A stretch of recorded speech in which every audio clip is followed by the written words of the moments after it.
మీ business ను develop చేసుకోవాలి అనుకుంటున్నారా? మీ పరపతిని పెంచుకోవాలి అనుకుంటున్నారా? అయితే ఓకే టీవీ ద్వారా ఎల్ బ్యాండ్, ఆస్ట్రన్ band ad, scrolling ad, ad with voice overs, logo bug, video ads ద్వారా మీ యాడ్స్ ను పబ్లిష్ చేసుకోండి.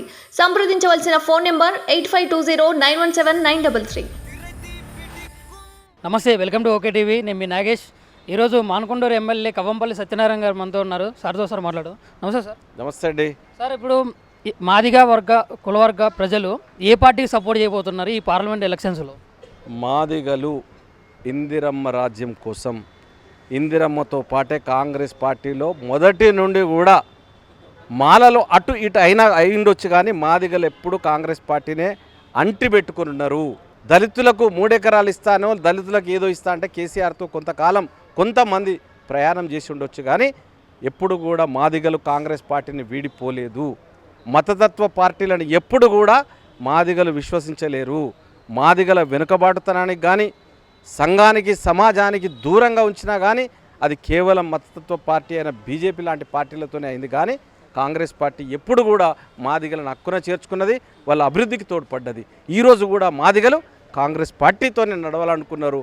రేపు ప్రొద్దున మాదిగలు కాంగ్రెస్ పార్టీనే గెలిపిస్తారు. ఇప్పుడు నిన్న మొన్నటి వరకు కేసీఆర్ని దళిత ద్రోహి అని చెప్పేసి మాట్లాడారు. ఇప్పుడు ఈరోజు రేవంత్ రెడ్డి గారిని దళిత ద్రోహి అంటున్నారు. మరి అసలు ఈ విషయాన్ని ఎట్లా తిప్పి కొడతారు?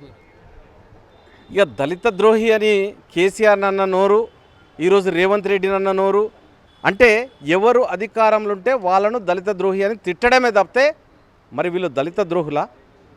కేసీఆర్ అయితే 100% దళిత ద్రోహి. మాదిగలకు నిజంగా కూడా ద్రోహం చేసినటువంటి వ్యక్తి ఎవరైనా ఉన్నారు అని అంటే అది కేసీఆర్. ఎందుకనంటే ఆ రోజు రాజయ్య ఉప ముఖ్యమంత్రిగా ఉంటే బర్తరఫ్ చేసినాడు, కనీస గౌరవం లేకుండా. మరి రాజేందర్నేమో వెళ్ళిపోమన్నారు, మంత్రి పదవి తీసేసినారు, పొమ్మనేటట్టు చేసిన ఈయనైతే ఏకంగా బర్తరఫ్ చేసినారు. అంటే మాదిగలకు ఇచ్చిన గౌరవం ఎట్లాంటిది కేసీఆర్ అనేది చూడాలి. మరి ఈరోజు దళిత ద్రోహి అయినటువంటి కేసీఆర్ను సమర్థిస్తాడు, కేటీఆర్ సమర్థిస్తాడు. మరి ఈరోజు మాదిగలను హక్కున చేర్చుకొని యువకులకు టికెట్లు ఇచ్చి గెలిపించి ఈరోజు అధికారంలో ఉంచినాడు. రేవంత్ రెడ్డి గారు ఏ విధంగా దళిత ద్రోహి అవుతాడండి? నీ సభకు డబ్బులు ఇచ్చి, నీ సభను నడిపించి, నీ యొక్క మాదిగ సమాజానికి చేసినటువంటి వ్యక్తి కదా. నువ్వు ఎట్లా విమర్శించడానికి నోరొచ్చింది నీకు? ఆ రోజు పరేడ్ గ్రౌండ్ లోపల లక్షలాది మందితో సభ పెట్టినప్పుడు రేవంత్ రెడ్డికి రాలేదా?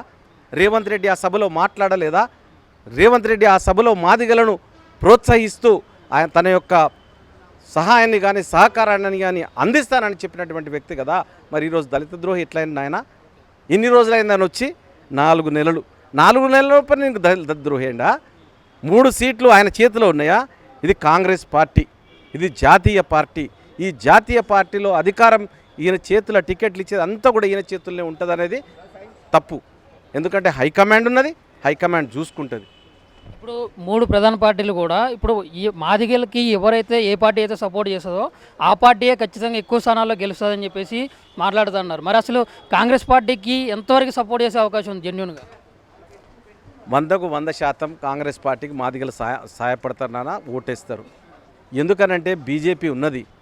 బీజేపీ ఆర్ఎస్ఎస్ తరఫున శాంతి సరస్వతి శిశు మందిర్ పాఠశాలలు పెడతారు. ఎంతమంది దళితులకు ఇచ్చినారో వాళ్ళు ఒక్కసారి వాళ్ళ లిస్టును బయట పెట్టమను. స్కూల్లో అంటే నువ్వు స్కూలుకు బడికి దూరంగా ఉంచినావు, గుడికి దూరంగా ఉంచినావు, సంఘానికి సమాజానికి దూరంగా ఉంచినటువంటి పార్టీ ఈరోజు 2 సీట్లు ఇవ్వగానే అది దళితులను ఉద్ధరించినట్ట. కాబట్టి ఒక్కసారి దళితులందరూ కూడా ఆలోచిస్తూ ఉన్నారు. కాబట్టి మాదిగలు ఎప్పుడు కూడా కాంగ్రెస్తోనే ఉంటారు, కాంగ్రెస్తోనే ప్రయాణం చేస్తారు. వాళ్ళ బ్రతుకులు మారాలన్నా, బాగుపడాలన్నా అది కేవలం కాంగ్రెస్ పార్టీతోనే సాధ్యం. ఇప్పుడు మాదిగల కోసం చాలా పెద్ద ఉద్యమం చేసినటువంటి మందకృష్ణ మాదిగ్ గారు మరి ఈరోజు బీజేపీకి వెళ్ళి ఇప్పుడు కాంగ్రెస్ పార్టీని మొత్తం కూడా విమర్శించడానికి గల కారణాలు ఏమండి? ఏమున్నది, బీఆర్ఎస్ బీజేపీ ఒక్కటి. వాళ్ళ మెప్పు కోసం, ఇక వాళ్ళు ఇచ్చే దీనికోసం ఆయన దళితుల ఆత్మగౌరవాన్ని తాకట్టు పెడతా ఉంటాడు. వాళ్ళ ఆత్మగౌరవంతో ఈరోజు బీజేపీ వాళ్ళు అంటగాగుతూ ఉన్నారు. కాబట్టి ఈ ముమ్మాటికి మందకృష్ణ మాదిగను ఆయనతో నడిచిన వాళ్ళు ఈరోజు ఎవ్వరు లేరు. ఈరోజు ఆయనను ఓపెన్గా వంగపల్లి శ్రీనివాస్ ఎందుకు విమర్శిస్తూ ఉన్నాడు? ఇబ్రాహీం శేఖర్ గారు ఎందుకు విమర్శిస్తూ ఉన్నారు?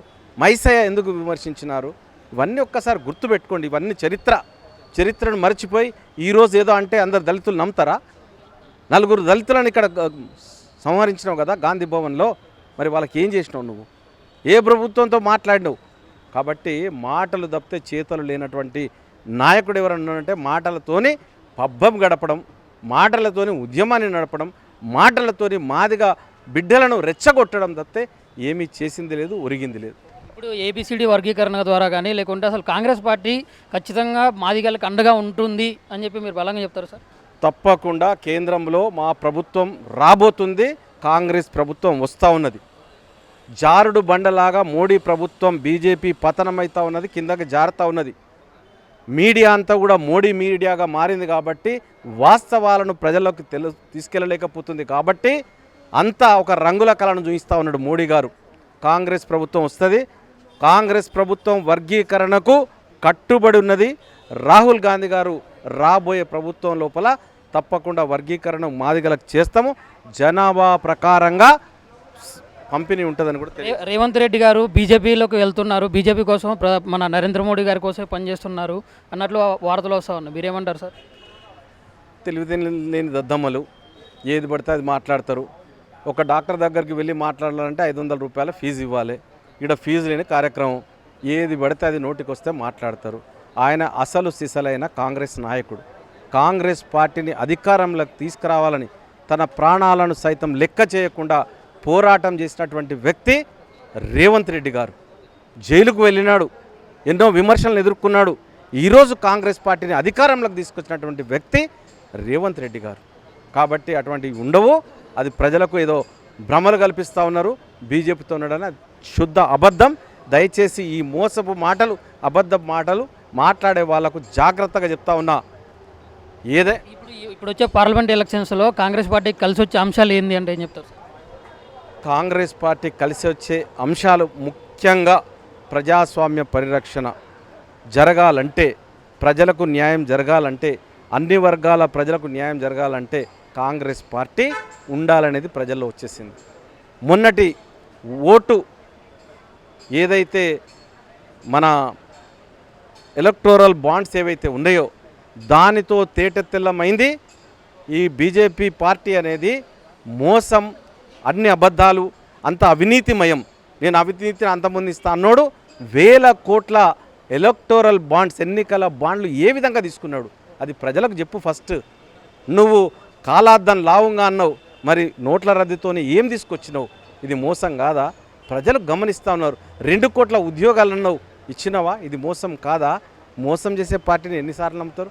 2 సార్లు నమ్మి నీకు ఓటేస్తే ట్యాక్స్లు ఏమైనా తగ్గించినావా? ఉద్యోగ అవకాశాలు కల్పించినావా? ఏవైతే పబ్లిక్ సెక్టర్ యూనిట్స్ ఉన్నాయో వాటిని అన్నింటినీ కూడా నువ్వు అమ్ముక తిన్నావు కదా. ఇప్పుడు ఫోన్ ట్యాపింగ్ విషయంలో ఈడీ ఇన్వాల్వ్ అవుతుంది కదా. ఈడీలో ఒకవేళ కనుక నేరం అనేది రుజువు అయితే మరి ఖచ్చితంగా కేటీఆర్ జైలుకు పోతాడని చెప్పేసి మీ కాంగ్రెస్ నాయకులు అంటున్నారు. నిజంగా పోయే అవకాశం ఉందంటారా? ఈడీ ఎంటర్ కావాల్సిన అవసరం లేదాడ. రాష్ట్ర ప్రభుత్వమే ఎంక్వైరీ చేస్తూ ఉన్నది. బయటపడ్డ తర్వాత నిజంగానే మోసం చేస్తే తప్పకుండా కేటీఆర్ కాదు, ఇంకెవరున్నా చట్టానికి అతిథులు కాదు, చట్ట ప్రకారంగా వాళ్ళు జైలుకు వెళ్ళడం ఖాయం. ఇప్పుడు పార్లమెంట్ ఎలక్షన్స్లో ఎన్ని స్థానాల్లో గెలుస్తామని చెప్పేసి మీరు ధీమాతో ఉన్నారు సార్? దాదాపుగా ఓవైసీ ఒకటి వదిలిపెడితే బీజేపీ చాలా ఊహించుకుంటున్నది. తక్కిన సీట్లన్నీ కూడా కాంగ్రెస్ గెలుచుకుంటా ఉన్నది. ఇది ముమ్మాటికి నిజం.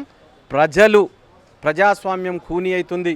మేధావులు ఆలోచిస్తున్నారు, ఈ ప్రజాస్వామ్యం మెట్టుపోతుంది, రాజ్యాంగం తుంగలో దొక్కుతూ ఉన్నారు, రాజ్యాంగం విలువ లేకుండా చేస్తూ ఉన్నారని అందరు ఆలోచిస్తూ ఉన్నారు.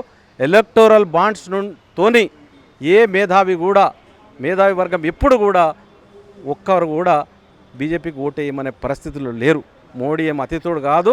రాఫెల్ కుంభకోణం ఉన్నది, ఎలక్టోరల్ బాండ్స్ ఉన్నాయి. ఇవి 2 జాలదా? ఇది అవినీతిమయమైన పార్టీ, మోడీ అవినీతి పరుడని అదానిని వదిలిపెట్టినా కూడా ఇవి 2 జాలదా ప్రజలకు? కాబట్టి ఓవైసీని పక్కన పెడతా అన్నారు. ఓవైసీని ఎందుకు పక్కన పెట్టాలి సార్? ఓవైసీని పక్కన పెట్టాలంటే హైదరాబాద్లో వాళ్ళ పాపులేషన్ ఉన్నది, తప్పకుండా వాళ్ళు హిందూ పాపులేషన్ అక్కడ తక్కువ ఉన్నది. అదేవిధంగా మనం అందరి లోపల మనం చీల్చుకోవాల్సి వస్తుంది. వాళ్ళ కమ్యూనిటీ పరంగా వాళ్ళు ఒక్కరికి చేస్తాం, ఎందుకు చేయం అంటే చూస్తున్నాం కదా. సలావుద్దీన్ ఓవైసీ, అసదుద్దీన్ ఓవైసీ దగ్గర నుండి చూస్తూ ఉన్నాం కదా.